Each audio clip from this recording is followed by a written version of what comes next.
Hey everybody, this is Matthew Naiman from Shutterstock.com, and today we're looking at Fragment. Fragment is a collection of over 100 high-quality visual effects elements optically captured in 4K. These elements can be used in any nonlinear editing system, but today we're going to be taking a look at how to use elements from Fragment in Adobe After Effects, Adobe Premiere, and Final Cut Pro. So, why don't we get started? Alright everybody, here we are in Adobe After Effects, and we have a clip of a man in a hat staring out at the ocean, and it's such a calm, peaceful shot, I figured we should probably screw up his good time, because if I'm not allowed to have a vacation, he's not allowed to have a vacation. We're going to focus on these glass pane break slow clips. These are nice shots of the whole glass pane breaking. Some of them are wider than others, giving you more room at the bottom for debris to fall off.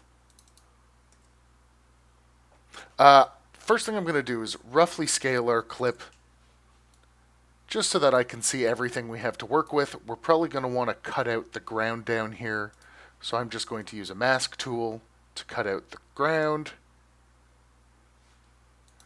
I'm then going to hold the Y key and recenter our anchor point in the middle of the glass, so it's easier to scale and position where we want it. I'm also, under the toggle switches and modes, I'm going to set our screen blending mode there, and I'm going to set the top corner roughly where I want it, reposition my anchor key, and then by breaking the scale tangents, I can widen out our plate and change the height of our plate so that in its pre-broken state, I can get the glass the right size. So why don't we do that? Going to reposition my anchor point again. And it looks like I should also probably rotate it just a little bit. So our glass now starts the correct scale height and scale width. I'm probably now going to pre-compose my glass and call this glass scaled. So there's our pre-composed glass shatter effect. You can see beforehand we sort of have some edges on the glass there, but I'm just going to cut out the first frames before the glass breaks so that this isn't a problem. I'm also going to delay my glass breaking, maybe till maybe this bird flying by is breaking the speed of sound and creates a shockwave which breaks the glass. That sounds believable to me. So let's put it there. The next thing we're going to want to do is break these two side windows as well, because when a bird's flying that fast, these two ain't going to survive, right? So I'm going to look for glass pane break slow 6. Let's drag it onto the timeline, and I'm going to fast forward while I set it up the way that we set up the previous one.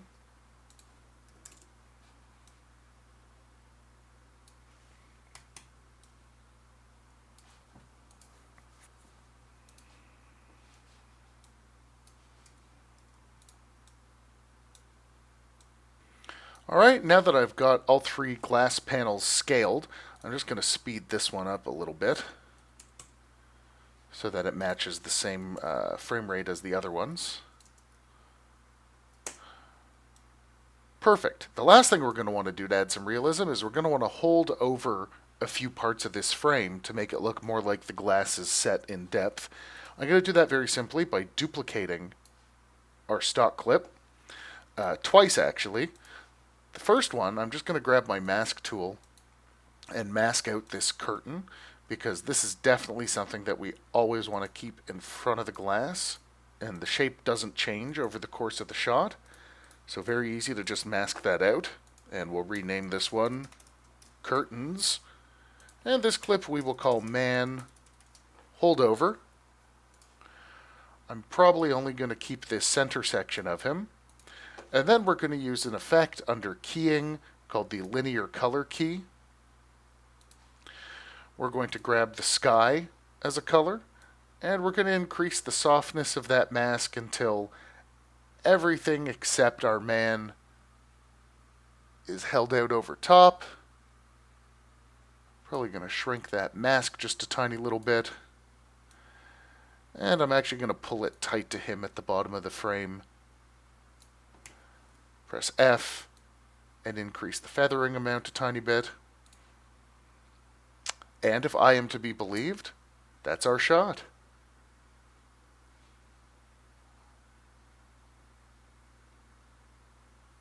Amazing, he didn't even flinch.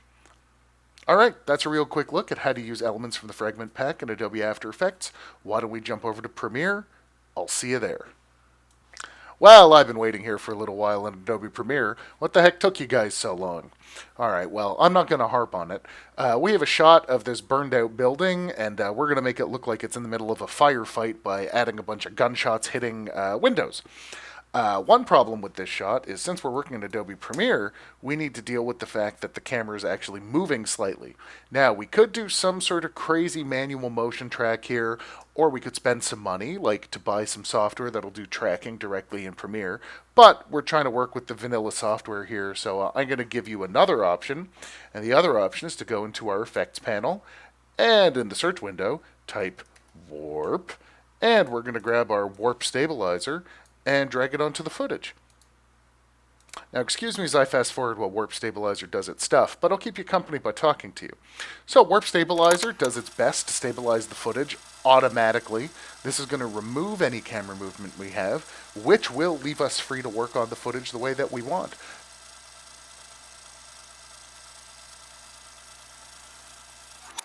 That didn't take too long. Now that Warp Stabilizer's done its thing, you'll see that your footage may actually still have some very slight movement in it. It's by default set to just smoothly stabilize the footage, but under the Stabilization tab, you can actually change it from smooth motion to no motion.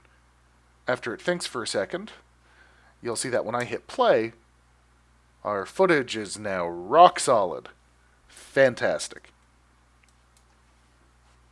Back under our project panel, I've imported a bunch of gunshots from Fragment. And if we take a look at these, we can see that they're high quality gunshot effects, shot on black, real panes of glass, real bullets. I'm sure this was a lot of fun to shoot. Wish I could have been there. We're going to grab one of these gunshot clips and drop it onto our timeline to have a look at. Make sure it lands on top of our footage. The first thing we're going to do is under our Effects Control tab, we're going to scale our footage down, and under Blend Mode, we're going to change it to Add, or Linear Dodge. We're going to use the wireframe to drag it roughly on top of one of these windows. And let's have a look. Yeah, that's probably about the right size. Now, we could add a little bit of perspective to this clip. Under the Effects tab, we can search for Corner Pin. And as you can see, the corner pin gives us these funky handles on the footage, which let us stretch it out and give it some perspective. That way it looks like we have a slightly more upward view of our footage. So when I hit play, you see it looks like a gunshot through that window. Now all I have to do is grab a whole bunch more clips from the project, stack them up in the right spot, spread them out a little bit in time, and then copy and paste this corner pin effect onto them. I'm going to fast forward real quick while I do that, and you'll see what I mean.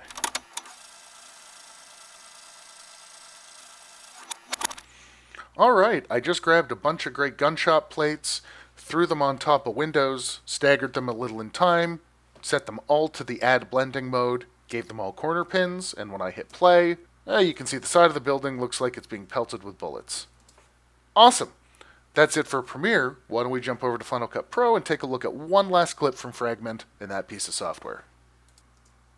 We have this clip of a rather angry gentleman yelling into the void, something we've all wanted to do at some point. I thought it would be kind of fun to grab one of the elements from Fragment, specifically this great clip of a bottle breaking, and just combine the two real quick for a fun little, slightly more artistic composite than we typically do. This is actually going to be really quite simple. We're going to scale down our clip to be roughly the right size compared to this dude's face. I'm going to turn down the opacity for now, just so we can see what we're doing, and enable our wireframe so we can drag things around. Let's see, is that bottle the right size compared to his head? Well, I got to drag it back a little bit to get more of a comparison. Looks a little small to me. So let's scale that up and maybe move it up in frame a little bit. I'm not going to bother trying to remove the table because in reality this bottle would be sitting on a table. Yeah, let's go with that. I'm going to turn the opacity back up and change the blending mode to add. I do see there's a very slight line, which appears to be the right side of the stock footage plate of the man here. And I know we're going to run into a problem on the left side with the bottle. So I'm going to use the default crop effect on our footage here. It's just ready to go under our effects tools. And I'm just going to crop the right-hand side of the man's footage a little bit. That'll get rid of that problem. Another problem we have is we need to time the bottle breaking to his yell. So probably right around there is actually where we want it to start, but the bottle's missing for the first part of the clip. So I'm going to just highlight our bottle clip, and then under Edit, I'm going to go down to Add Freeze Frame. You can also hit Command F. That will cut our footage there and add a freeze frame. I'm going to drag this back to where this should be, shorten our freeze frame. Whoops. Oops. And now we have a freeze frame of the bottle that will turn into the exploding bottle when we need it to. We need to set our blending mode on the freeze frame because it resets when you set a freeze frame. So we go to Add. And now the bottle's sitting there until he yells. The only problem we have left, as you can see, our dude is overlapped by the edge of our bottle frame. So instead of using the default crop here, I could, but if I crop the left, we're going to get a hard line which doesn't look right. I'm actually going to use the crop and feather tool, which you can find just by typing crop in your search bar. I'm going to drag that onto our footage.